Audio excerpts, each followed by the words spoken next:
Asia cup rising stars Bangladesh যেভাবে সেমিফাইনালে গেল, এরপর যেভাবে ফাইনাল হলো, সবকিছু মিলে আপনি ম্যাচটা দেখেছেন? কোথায় ছিলেন? আমি বাসায় বসে দেখছিলাম রাতে।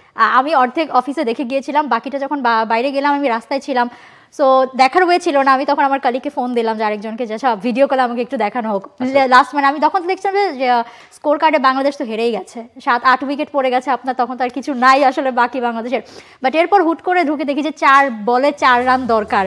তখন আমি তাকে ভিডিও কলে ম্যাচটা দেখছিলাম, এবং সেখান থেকে মানে কিভাবে কি হলো, প্রথমত বাংলাদেশ সুপার ওভারে ম্যাচটা নিয়ে যাবে এটাই তো অবিশ্বাস্য ছিল না, সেটা তো বটেই। তবে আপনি সাকলাইন, রিপন বা রাকিবুলকে ক্রেডিট দিতে হবে। কিন্তু এই যে আমরা হেরে গেছি, এটা অনেকেই আক্ষেপের সুর খুঁজছে, কিন্তু আমার মনে হয় না। আচ্ছা, আমি ধরে নিলাম যে এটা জিতলো, এটা কি খুব বেশি প্রাপ্তি হয়ে যেত? না। কিন্তু আপনি এখান থেকে কোন ক্রিকেটার পেয়েছেন বা কারা থেকেও পারফরমেন্স করতে পারেনি? আপনি ইয়াসির আলী চৌধুরী রাব্বির কথা বলতে পারেন, যিনি এক্সপিরিয়েন্স ক্যাম্পেইনার, বাংলাদেশ জাতীয় দলে লম্বা সময় খেলেছেন। তাকে আসলে এখানে পাঠানো হয়েছে কিনা সেটা নিয়েও আলোচনা হতে পারে। বা আবু হায়দার রনি, তিনি নিজেও ক্লিক করতে পারেননি।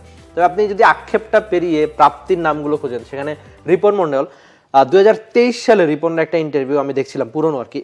তো তিনি বলছিলেন যে তিনি টানা 6 বলে 6টা ইয়েলো কার্ড দিতে পারেন যদি তার ক্যাপ্টেন তাকে বলে। কিন্তু তখন আসলে বিশ্বাস করতে চাই নাই আমি। কিন্তু তিনি টানা 8টা বলে, মানে ভারত ম্যাচে যেভাবে বল করেছেন, সুপার ওভারে যেভাবে বল করেছেন, ইনফ্যাক্ট এই টুর্নামেন্টের সবচেয়ে বেশি উইকেট বা আপনারা দেখতে পাচ্ছেন যে স্কোর কার্ডটা বাংলাদেশের, এই স্কোর কার্ড আক্ষেপেরই। তবে রিপনের প্রসঙ্গে যেহেতু ছিলাম, এই টুর্নামেন্টের সেরা বোলারের একজন, দারুণ বল করেছেন। বিপিএলে হয়তো বেশ ভালো দামই তিনি পেয়ে যাবেন এক্ষেত্রে। আচ্ছা, যাই হোক, বাংলাদেশ ক্রিকেটের প্রেক্ষাপটে যদি ফিরি, তো রিপন একটা প্রাপ্তির নাম হতে পারে। রিপনকে কিন্তু বাংলাদেশ ক্রিকেট বোর্ড অলরেডি তাদের আলোচনা রাখছে। তাকে কিন্তু উইন্ডিজ সফরে নিয়ে গিয়ে হয়েছিল। ইনফ্যাক্ট তার টি-20 অভিষেক হয়েছে, যেটা যদিও সেটা আন্ডার 23 একটা টুর্নামেন্টে। তো জাতীয় দলে ভাবনাতে তিনি হয়তো সামনে আসতে পারেন, যেহেতু বয়সটা কম, আর তাসকিনদের বয়স আস্তে আস্তে হচ্ছে। আপনি হয়তো এখন যে তাসকিনকে দেখতে পাচ্ছেন, 2 বছর পর একই তাসকিনকে নাও দেখতে পারেন, 1 বছর পর একই তাসকিনকে নাও দেখতে পারেন। তো সব মিলিয়ে রিপন হয়তো সে ভাবনায় থাকতে পারে। আর রাকিবুল তো অনেক দিন ধরে বাংলাদেশের ঘরোয়া ক্রিকেটের নিয়মিত পারফর্মার, সবশেষ ঢাকা প্রিমিয়ার ডিভিশন ক্রিকেট লিগও সবচেয়ে বেশি উইকেট, ইনফ্যাক্ট এনসিএল এ খুব ভালো পারফরমেন্স করেছেন। তো সব মিলে তিনি ভালো একটা প্ল্যানে আসতে পারেন। যে মানে বাংলাদেশ তো স্পিনারদের খনি রীতিমতো, এত ভালো স্পিনার। তো রাকিবুলের সুযোগটা এই জন্যই হয়তো পরে আসছে। আর সাকলাইনের উত্থানটা একদম মানে বেশ ভালো একটা স্টোরি হতে পারে তাকে নিয়ে। সচরাচর বাংলাদেশ ক্রিকেটের একটা মানে ধাপ ধরে ধরেই তো সবাই আসে। কেউ বিকেএসপি থেকে আসে, কেউ হয়তো ওই আন্ডার-19 পর্যায়ে এ দল, এইচপি বা এই ধরনের ধাপগুলো পার করে তারপর জাতীয় দল আসে। কিন্তু সাকলাইনের উত্থানটা হচ্ছে তিনি টেপ টেনিস খেলতেন, এবং বছর খানেক আগে বা এখনো হয়তো তিনি এসে টেপ টেনিস খ্যাপ খেলবেন কিনা কে জানে, তিনি হচ্ছে টানা হচ্ছে টেপ টেনিস খেলতেন। তো প্রিমিয়ার লিগে সুযোগ পাওয়া, প্রিমিয়ার লিগে ভালো পারফরমেন্স করা, তারপর হয়তো তাকে এই ধরনের ভাবনা এনে এখন অবশ্যই এই কাজটা ভালো করছে। এখন দেখা যাক। আর আমার যেটা ভালো লেগেছে যে তার স্লোয়ারগুলো খুব দারুণ এফেক্টিভ ছিল। দেখা যাক সামনে তিনি কেমন পারফরমেন্স করেন। আসলে রিফাত এমের যে গল্পগুলো বলেন, এগুলোই কিন্তু এই টুর্নামেন্ট থেকে প্রাপ্তি বলা যায়। কারণ নর্মালি আপনি যখন ধরেন এই ম্যাচটা দেখছেন, ম্যাচটা যেই মোমেন্টামে ছিল, যেই অবস্থায় ছিল, আপনার স্বাভাবিকভাবেই মন চাইবে যে বাংলাদেশ সেখানে জিতুক।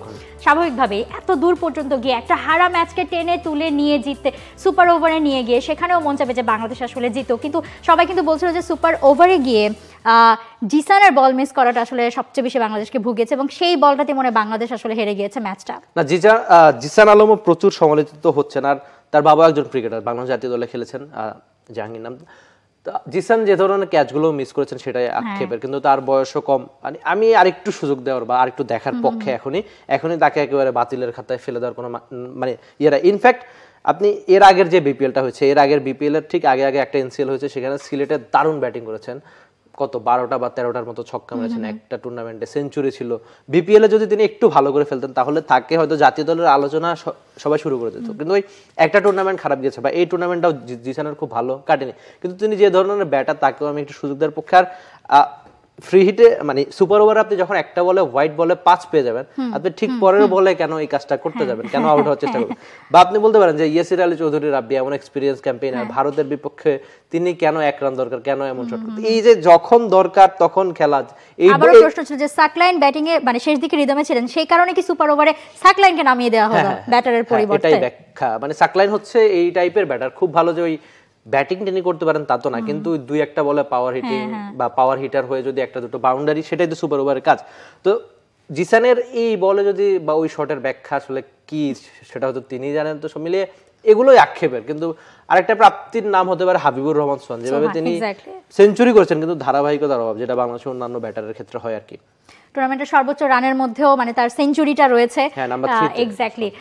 তো ব্যাপারগুলো আসলে এমনই যে দিন শেষে বাংলাদেশ সেই ট্রফিটা হয়তো জিততে পারলো না, আনতে পারলো না, কিন্তু এই যে ছোটখাটো ভুল ত্রুটিগুলো চোখের সামনে এবং সেগুলোর ব্যাখ্যাও দাঁড় করানো গিয়েছে যে এই ভুলগুলোর কারণে এই মিসগুলো হয়ে গেছে, ক্যাচ মিস থেকে শুরু করে ভুল ব্যাটিং, ভুল সময়ে ভুল শট, সবকিছু মিলে আসলে অপ্রাপ্তিগুলো চোখে পড়া এবং সেই সাথে যেই নামগুলো এসেছে সাকলাইন থেকে শুরু করে রাকিবুল, রিপন মন্ডল, এই প্রাপ্তিগুলোকে বাংলাদেশ আসলে ক্রিকেটের সামনে এগিয়ে নিয়ে যাবে। আপাতত রাইজিং স্টার্স থেকে এটাই বাংলাদেশের প্রাপ্তি।